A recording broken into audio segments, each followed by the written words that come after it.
शिल्लक सेना काय आहे हे पाहायचं असेल फडणवीस तर आता या.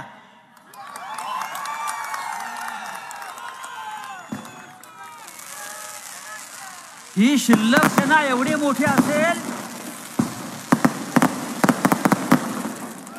ही जर शिल्लक सेना असेल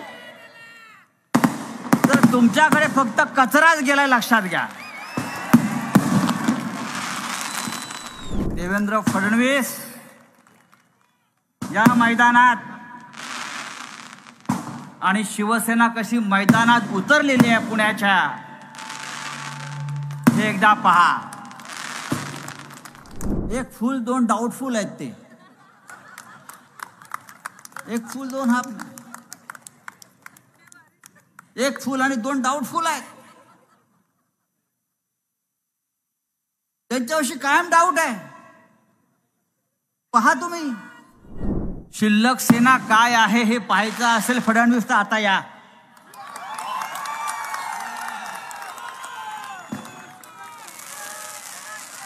ही शिल्लक सेना एवढी मोठी असेल, ही जर शिल्लक सेना असेल तर तुमच्याकडे फक्त कचराच गेलाय लक्षात घ्या.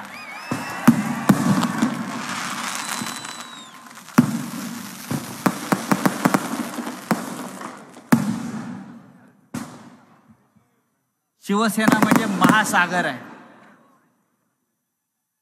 शिवसेना म्हणजे उसळता महासागर आहे, लाट आहे आणि त्याला कधीच ओहोटी लागत नाही. देवेंद्र फडणवीस या मैदानात आणि शिवसेना कशी मैदानात उतरलेली आहे पुण्याच्या, हे एकदा पहा. यायला पाहिजे आपण एकदा बघा ही काय शिवसेना आहे. अरे आम्हाला शिल्लक सेना म्हणता. 2024 नंतर तुम्ही शिल्लक राहणार आहात का हा विचार करा. 2024 नंतर आपण शिल्लक राहणार नाही. या महाराष्ट्रामध्ये ज्याला तुम्ही शिल्लक सेना म्हणताय ती शिवसेना सत्तेवर आम्ही आणून दाखवू.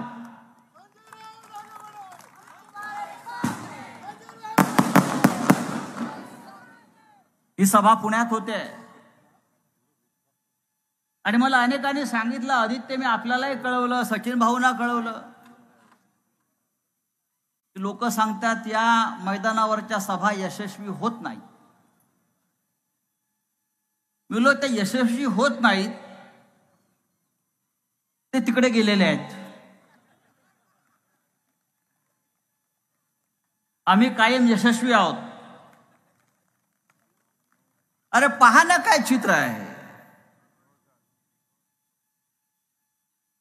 हे विराट स्वरूप शिवसेनेचं, हे हिंदू हृदय सम्राट बाळासाहेब ठाकरे यांचं एक रूप आहे. लक्षात घ्या, विराट रूप बाळासाहेब ठाकरेंचं आहे.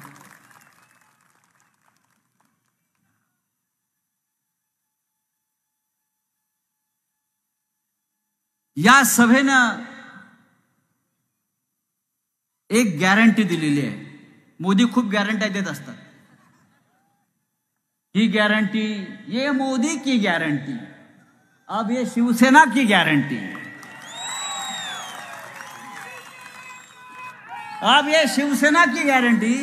या पुण्यातून शिवसेनेचे किमान 3 आमदार जातील आणि लोकसभेचा खासदार हा भारतीय जनता पक्षाचा नसेल, ये हमारी गॅरंटी.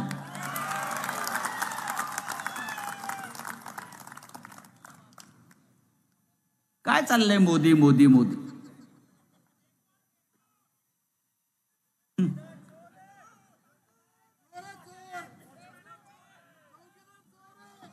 नाही मी काय बोलत नाही. मी अत्यंत सभ्य माणूस आहे. लोक म्हणतात हा शिवराळ आहे, पण जी भाषा मला बाळासाहेब ठाकरेंनी शिकवली ती या महाराष्ट्रातल्या संतांची भाषा आहे. आयशा नरा मोजूनी माराव्या पैजारा. 1000 माराव्या आणि 1 मोजावा.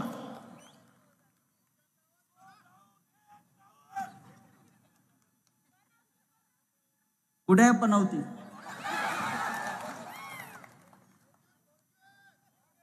दोन 2024 नंतर पनौती जाईल, काळजी करू नका.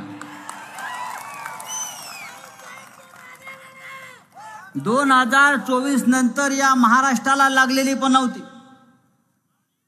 आपल्या शिवसेनेला लागलेली पनौती, या देशाला लागलेली पनौती ही 100% दूर होते आहे. 7.5 गेलेले, आता पनौती सुद्धा जाईल.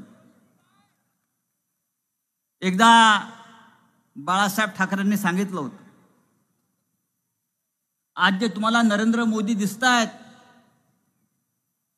ही बाळासाहेब ठाकरेंची कृपा आहे. अटल बिहारी वाजपेयी त्यांना मुख्यमंत्री पदावरून गुजरातच्या काढायला लागले होते. दंगलीनंतर राजधर्माचं आठवण करून द्यायला अटलजी तेव्हा विसरले नव्हते. पण जेव्हा बाळासाहेब ठाकरेंना विचारण्यासाठी अडवाणी मुंबईला आले की आम्हाला नरेंद्र मोदींना मुख्यमंत्री पदावरून काढावं लागेल, अख्खं जग टीका करते आहे, तेव्हा बाळासाहेबांनी सांगितलं, नरेंद्र मोदी गया तो गुजरात गया, तुम्ही हे करू नका.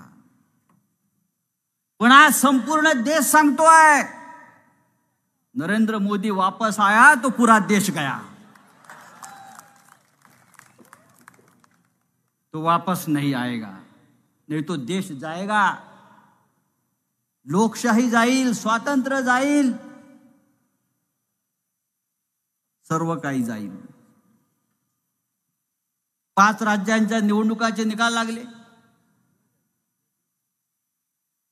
आम्हाला वाटलं होतं मध्य प्रदेश, राजस्थान या राज्यामध्ये भारतीय जनता पक्षाचा पराभव होईल, पण तिकडे त्यांना विजय मिळाला. काय आहे, आम्हाला तर कुठे लाट दिसली नाही मोदीची. मी गेलो होतो मध्य प्रदेशमध्ये, राजस्थानला. सगळ्या एजन्सीज मोठ्या मोठ्या सांगत होत्या भारतीय जनता पक्षाचा पराभव होतोय. लोक चिडलेले आहेत, लोकांच्या मनामध्ये संताप आहे, महागाई, बेरोजगार, अनेक प्रश्न आहेत. पण ते तुमचं ईव्हीएम उघडलं आणि धडाधड धडाधड धडाधड धडाधड ईव्हीएम ईव्हीएम ईव्हीएम. आम्ही सांगतो, आम्ही ईव्हीएम वर टीका करत नाहीये, पण लोकांचा विश्वास नाहीये. या देशातली फक्त एक निवडणूक बॅलेट पेपरवर घ्यायची हिंमत दाखवा, फक्त एक. मग विधानसभेच्या असेल, लोकसभेच्या असेल, नाहीतर पुण्याच्या महानगरपालिकेची घ्या. फक्त एक निवडणूक बॅलेट पेपरवरती घेऊन दाखवा, आणि मग जो का निकाल असेल तो संपूर्ण देश स्वीकारायला तयार आहे. संपूर्ण देश स्वीकारायला तयार आहे. पितळ नाही, दुसरं काहीतरी उघडं पडेल. उघडेच आहेत ते, दुसरं काय बोलत नाही मी. एका पत्रकारानं मोदीला विचारलं खासगीत, अहो आपण लोकांना मूर्ख बनवून पंतप्रधान होता, झालात. मोदी त्याला म्हणतात खासगीत, गलत, एकदम गलत. मैंने किसी को बेवकूफ नहीं बनाया, लेकिन इस देश के लोग इतने बेवकूफ हैं, वो बेवकूफ लोगों ने मुझे प्रधानमंत्री बनाया. ही परिस्थिती या देशाची. मूर्खांनी बनवलाय, अंधभक्तांनी बनवलाय. ही अंधश्रद्धा आणि अंधभक्ती या देशाला खड्ड्यात घालते आहे, लक्षात घ्या. आम्ही मध्य प्रदेशचे निकाल बघितले, राजस्थानचे निकाल पाहिले, त्यानंतर नरेंद्र मोदीचं भाषण ऐकलेलं झालेलं आम्ही ऐकलं. 2024 में ये मोदी की गॅरंटी है. ये हॅट्रिक करेंगे, हम हॅट्रिक करेंगे. अरे घंटा हॅट्रिक करणार? कसल्या गॅरंट्या घेताय तुम्ही? तुम्ही गेल्या 10 वर्षात ज्या गॅरंट्या देशाला आणि जनतेला दिलेल्या आहेत त्याचं काय झालं आधी सांगा. 2014 साली पहिली गॅरंटी होती मोदीची. काय होती? काय होती?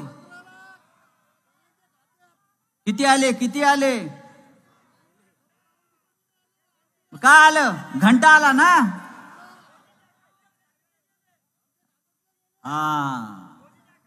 विचारा या भाजपवाल्यांना काय झालं त्या 15 लाखाच्या गॅरंटीचं.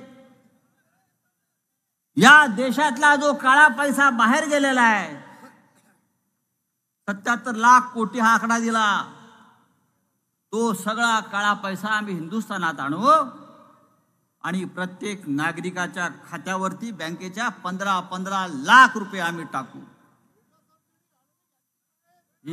ही मोदीची गॅरंटी होती की नाही?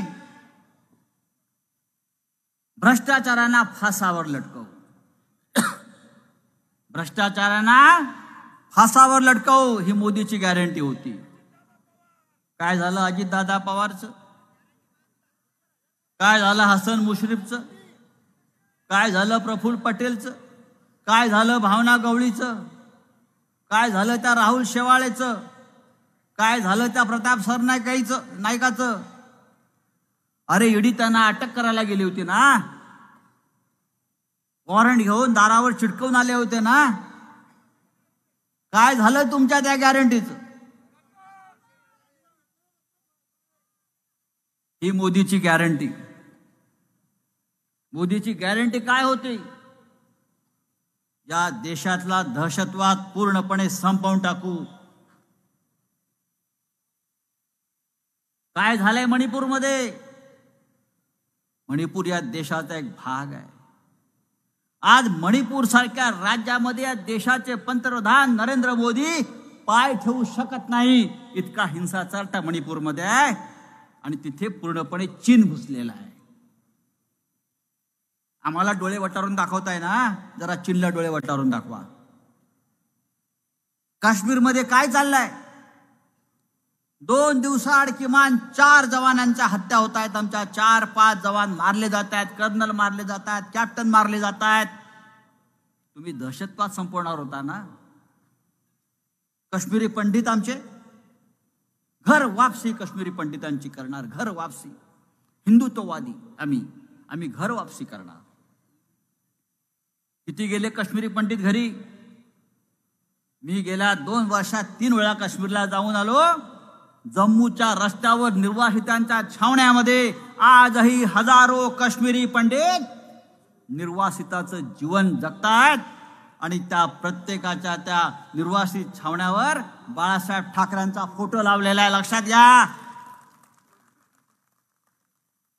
आजही ते हिंदुहृदय सम्राट बाळासाहेब ठाकरेंना मानतात, कारण महाराष्ट्रामध्ये शिवसेना भाजपा युतीचं सरकार असताना, मनोहर जोशी मुख्यमंत्री असताना बाळासाहेब ठाकरेंनी काश्मीरी पंडितांसाठी महाराष्ट्राचे दरवाजे उघडे केले. त्यांच्या मुलांसाठी शिक्षणासाठी महाराष्ट्र खुला केला होता. त्याला म्हणतात हिंदुहृदय सम्राट. हे तुम्ही बोगस हिंदुहृदय सम्राट, नकली हिंदुहृदय सम्राट. किती वेळा, किती आणि कसल्या गॅरंट्या घेणार तुम्ही हिंदुत्वाच्या? महागाई, अरे 40 रुपये लिटर पेट्रोल करू अशी गॅरंटी होती. मग काय झालं? अरबी समुद्रात शिवाजी महाराजांचा पुतळा उभारणार होते. कुठे आहे शिवाजी महाराज? टोलमुक्त महाराष्ट्र करणार होते. तेव्हा तुम्ही त्या गॅरंटीच्या गोष्टी आम्हाला सांगू नका. तुमच्यावरती आता आमचा विश्वास राहिलेला नाही. 1 नंबरचं खोटारडे आणि भंपक लोक आहात.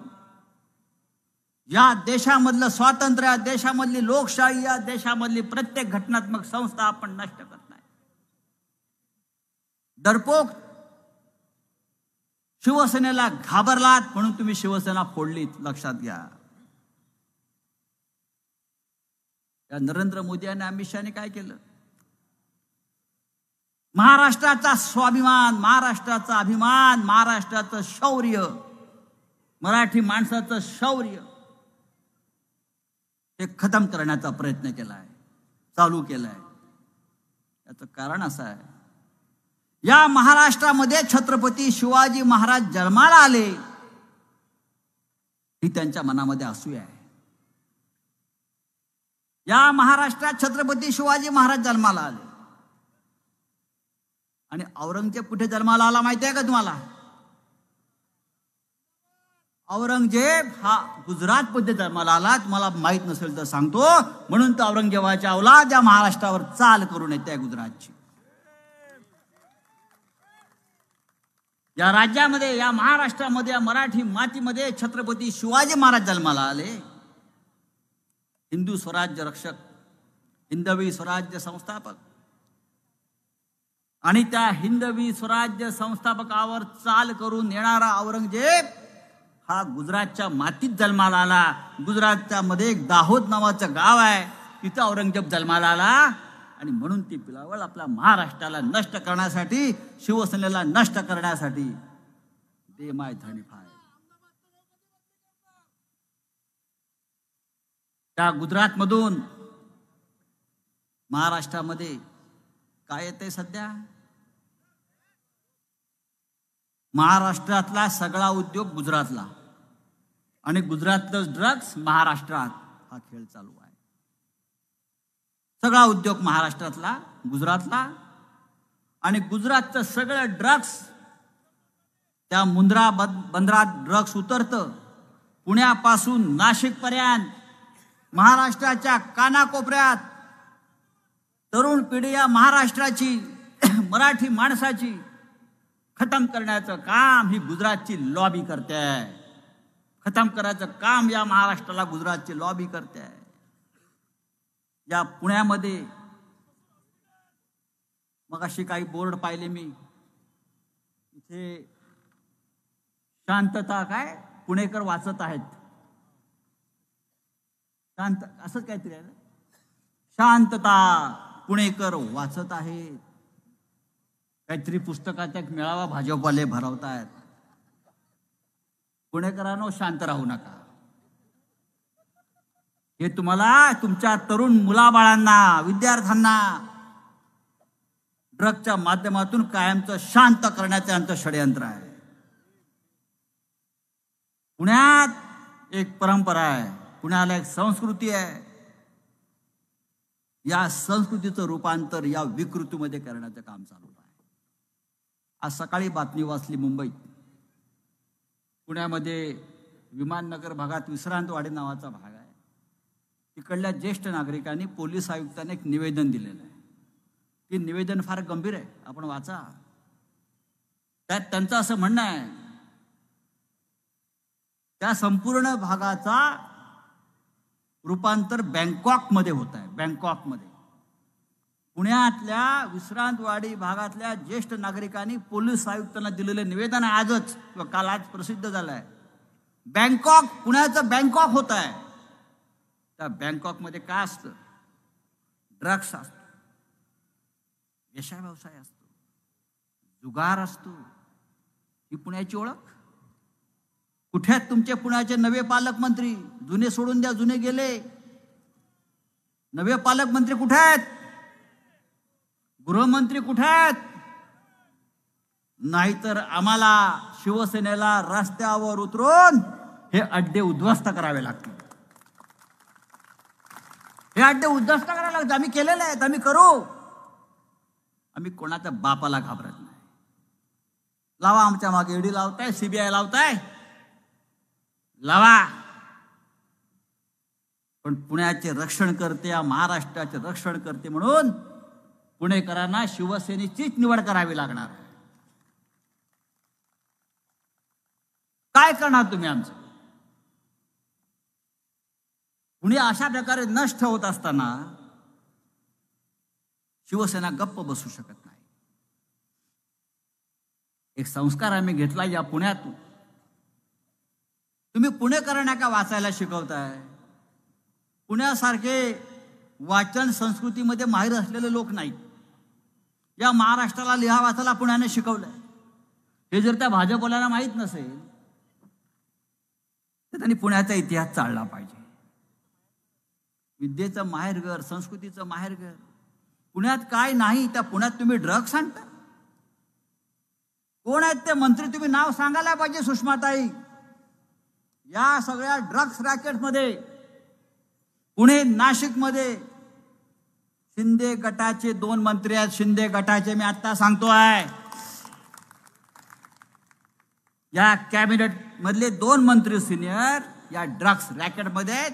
ललित पाटील पासून अनेक ड्रग्स माफियांकडून त्यांना महिन्याला हप्ते जात होते. काय म्हटलं माहिती आहे ना, मी नाव सांगायची गरज नाही. इकडला बच्चा जाणतोय कोण आहे तो. काय करतायत देवेंद्र फडणवीस गृहमंत्री, काय करतायत काय. त्या फडणवीसांचं एक स्टेटमेंट होतं 12/9/2022 बरं का. गृहमंत्री पदाचं सूत्र हाती घेतल्यावर उपमुख्यमंत्री म्हणतात, राज्यात अंडरवर्ल्ड डॉन दाऊद इब्राहिम संदर्भात कोणत्याही हालचाली पुढे आल्यास त्या तिच्या तिथे ठेचून काढू. गृहमंत्री फडणवीस 12/9/2022. प्रफुल्ल पटेलचं स्वागत कोण करताय, कोण करताय. इक्बाल मिर्ची कोण आहे. अरे इक्बाल मिर्ची हा मुंबईतल्या बॉम्बस्फोटाचा खरा सूत्रधार, दाऊदचा राईट हँड मॅन इक्बाल मिर्ची. हे जे मुंबईतले 12 बॉम्बस्फोट झाले, त्या बॉम्बस्फोटामागे आर्थिक ताकद उभी करणारा हा इक्बाल मिर्ची. त्या इक्बाल मिर्चीकडून या प्रफुल्ल पटेल आणि कंपनीनं 450 कोटी रुपयाची जमीन खरेदी केली असं म्हणतात. कागदावर आहे, मी म्हणत नाही. हे अमित शहा सांगत होते कालपर्यंत. हे अमित शहा सांगत होते टीव्हीवर. ये कैसा हो गया ऐसा, जिस इकबाल मिर्ची के ऊपर लुकआउट नोटिस है, रेड कॉर्नर नोटिस है, उसके साथ प्रफुल्ल पटेल कैसा व्यवहार कर सकता है. त्यांचा एक प्रवक्ता संबित पात्रा तो त्यावेळेला सोनिया गांधीला प्रश्न विचारत होता, या प्रफुल्ल पटेलला तुम्ही मंत्रिमंडळामध्ये कसं घेतलं, त्याचे दाऊदशी संबंध आहेत. अरे या देशाचे प्रधानमंत्री नरेंद्र मोदींनी सांगितले एका भाषेत, या राष्ट्रवादी काँग्रेसमधले काही लोक मिरची व्यापार करतात असं अप्रत्यक्ष बोलले. मिरची व्यापार करतात. आता त्या मिरचीचं काय झालं, गाजर झालं का. दाऊदशी तुम्ही दाऊदला चिरडून टाकणार होतात, दाऊदच्या संबंधित लोकांना तुम्ही चिरडून टाकणार होतात, पण त्याच परम आदरणीय प्रफुल्ल पटेल हे 2 दिवसापूर्वी जाऊन अमित शहाना भेटले. हसत हसत अमित शहानी त्यांचं हसत हसत स्वागत केलं. प्रधानमंत्र्यांना भेटले जाऊन, प्रधानमंत्र्यांनी त्यांना मिठी मारली. हे ढोंग, महाराष्ट्रामधलं ढोंग आपल्याला नष्ट करायचं आहे. नवाब मलिकला तुमचा विरोध आहे ना, मग पटेलला का नाही. नवाब मलिकला विरोध आहे, मग पटेलला का नाही. हा साधा प्रश्न या महाराष्ट्राच्या जनतेला पडलेला आहे. हा साधा प्रश्न या देशाला पडलेला आहे. आम्ही कुणाची बाजू घेत नाही, मी कुणाची बाजू घेत नाही, कुणाला विरोध करत नाही, पण जे समोर सत्य दिसतंय ते ठोसून आणि ठोकून आम्हाला सांगावं लागेल. तुम्ही आम्हाला कायदा शिकवताय, तुम्ही कायद्याचं पालन करता का. तुम्ही या डॉक्टर बाबासाहेब आंबेडकरांनी जे आम्हाला संविधान दिले त्याचे तुम्ही पालन करता का. इलेक्शन कमिशन शिवसेना बाळासाहेब ठाकरेंची, बरोबर ना. 60 वर्षापूर्वी हिंदू हृदय सम्राट बाळासाहेब ठाकरे यांनी ही ठिणगी टाकली शिवसेनेच्या विचारांच्या महाराष्ट्रामध्ये. मराठी माणसाच्या अस्मितेसाठी, महाराष्ट्राच्या स्वाभिमानासाठी ही शिवसेना, हे इलेक्शन कमिशन मोदी शहांचं, हे मोदी शहा कमिशन आहे, इलेक्शन कमिशन नाही. ही शिवसेना कोणी आयऱ्या गैऱ्या शिंदेच्या हातात सोपवून ही शिवसेना तुमची सांगतात. बाळासाहेब ठाकरेंनी काय या इलेक्शन कमिशनला विचारून शिवसेना स्थापन केली होती? तेव्हा या इलेक्शन कमिशनचा जन्म झाला होता का? अरे शरद पवार हयात आहेत, अजून शरद पवार हयात आहेत. निवडणूक आयोगासमोर जाऊन बसतायत सुनावणीला. तरीही निवडणूक आयोगाला प्रश्न पडलाय, राष्ट्रवादी काँग्रेस नक्की कोणाची? उद्धव ठाकरे उपस्थित आहेत या महाराष्ट्रात, देशात पक्षप्रमुख. तरी निवडणूक आयोगाला प्रश्न पडलाय, शिवसेना कोणाची? अरे पहा नाही शिवसेना काय, तुम्ही आमचं चिन्ह दिलं असेल, आमचं नाव दिलं असेल, पण ही विराट शिवसेना कोणाला उरबडून घेता येणार नाही. ही शिवसेना आहे. ही जमिनीत रुजलेली शिवसेनेची मुळं अशी कोणाला उखडता येणार नाही, हे तुम्ही लक्षात घ्या. हा महाराष्ट्र अद्याप धृतराष्ट्र झालेला नाही, हे लक्षात घ्या. आणि एकदा का या महाराष्ट्रामध्ये वणवा पेटला, त्या देशाला विझवता येणार नाही, हे सुद्धा लक्षात घ्या. उद्धव ठाकरे या राज्याचे मुख्यमंत्री असताना, मगाशी सचिन अहिर आपण सांगितलं की कशा पद्धतीने आपण काम केलेलं आहे या राज्यामध्ये, कशा पद्धतीने आपण काम केलेलं आहे. आज काय चाललंय या राज्यामध्ये? हे राज्याचे मुख्यमंत्री आणि 2 उपमुख्यमंत्री, मी त्यांना एक फुल 2 डाऊटफुल आहेत. ते एक फुल 2 हाफ नाही, एक फुल आणि 2 डाऊटफुल आहेत. त्यांच्याविषयी कायम डाऊट आहे. पहा तुम्ही, एवढा डाऊट कधीच कोणावर नव्हता या राज्यामध्ये. हे झोपून उठल्यावर सकाळी आपण विचार करतात, चिमटा काढतात, मी खरोखर पदावर आहे की नाही. संपूर्ण महाराष्ट्राची बदनामी या लोकांनी केलेली आहे. एवढी बदनामी कधी ब्रिटिशांच्या काळात झाला नसेल, एवढी बदनामी या एक फुल 2 डाऊटफुल लोकांनी केलेली आहे.